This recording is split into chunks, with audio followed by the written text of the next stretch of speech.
The proposition has argued, first, that informed voters produce better democratic outcomes and that a knowledge threshold is a reasonable condition for participation.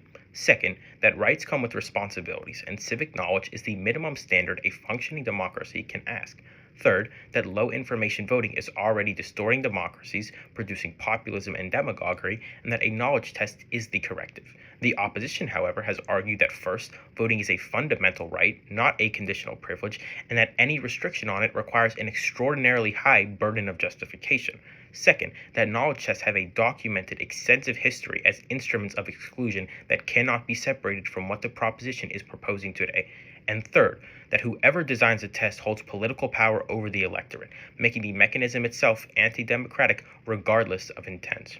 With that, our third speech. Now, this debate has come down to one question. Does democracy exist to produce good outcomes or to guarantee equal participation?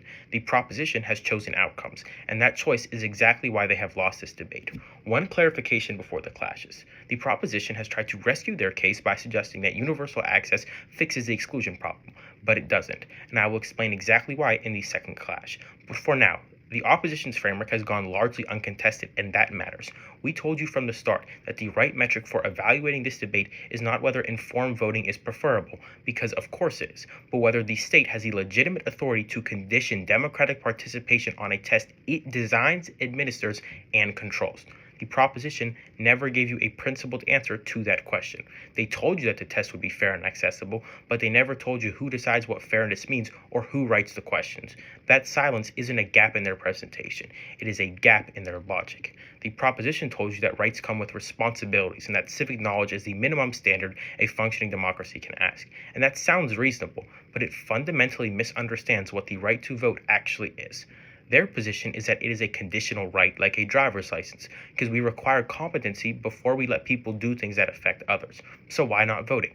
Well, here's why. Driving is an activity. Voting is a status. When you drive badly, you endanger people physically, and the restriction exists to protect others from direct harm. But when you vote, you're not imposing your will on anyone. You are participating in a collective process of self-governance where every person subject to the government's power gets a say in how that power is used. The ballot box is not a privilege extended to the deserving. It is a basic mechanism by which citizens hold their governments accountable. The moment you condition that on a test, you have created a category of people who are governed without their consent, who pay taxes, follow laws, and live under decisions they had zero voice in making. That's not a democracy with a lower bar. It's simply not democracy. Their second argument was that universal access fixes the exclusion problem. It doesn't. Even if the test is free, available in every language, and repeatable as many times as needed, someone still has to write it, and whoever writes it makes political choices about what counts as knowledge. There is no neutral version of this test. Giving the government the power to define what political knowledge is required to vote is giving the government the power to shape its own electorate, and that is the textbook definition of corruption.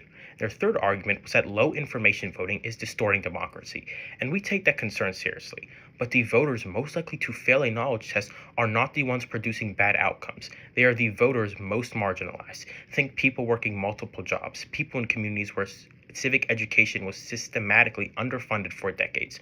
Meanwhile, the voters actually susceptible to demagoguery are often highly engaged news consumers who would pass any knowledge test with ease. Believing false things is not the same as knowing few things, and their mechanism does not touch the actual problem. The opposition so far has told you three things, and none of them have been answered. First, voting is a fundamental right by its nature, not a privilege you earn and not a reward for civic virtue, a right by nature. The moment the proposition conditions it on a test, they have created a category of people who will be governed without their consent. They never gave you a principled justification for why that is acceptable, and because they cannot justify removing a fundamental right on consequentialist grounds alone, they lose the most important question in this debate before they even get to outcomes. Second, the history of knowledge tests is not a slippery slope argument. It is a factual record. Literacy tests in the American South were not designed by people who said they wanted to disenfranchise black voters. They were designed by people who said they wanted an informed electorate.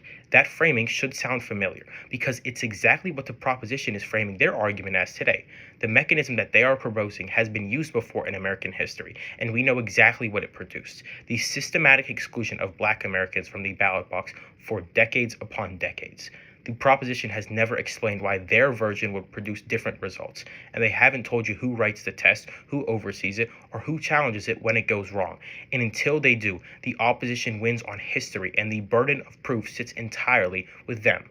Third, if the goal is a more informed democracy, the answer is better civic education, more accessible media, and stronger democratic institutions, not a test at the ballot box that punishes the people most failed by the institution's own failures.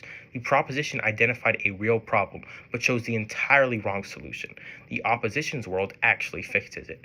Here's how to weigh those two worlds. The proposition's world produces a smaller electorate that is arguably more informed. The opposition's world produces a messier one where everyone governed by the system gets a say in how it runs. The question is which one is actually a democracy? Panel. The proposition wants better democracy. So do we, but the path they have chosen runs through a smaller one.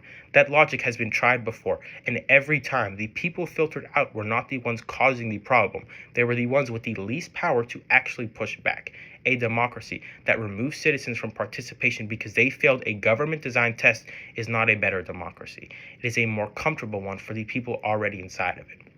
The janitor and the senator have exactly equal standing at the ballot box in our world. In theirs, they don't. It's conditional, and conditions, once introduced, are extremely hard to remove. Every person subject to a government's laws deserves a say in how those laws are made. That's not a privilege you earn. It is the basic terms of the social contract, and that contract belongs to everyone, or it belongs to no one. It is on that basis that we are so incredibly proud to oppose.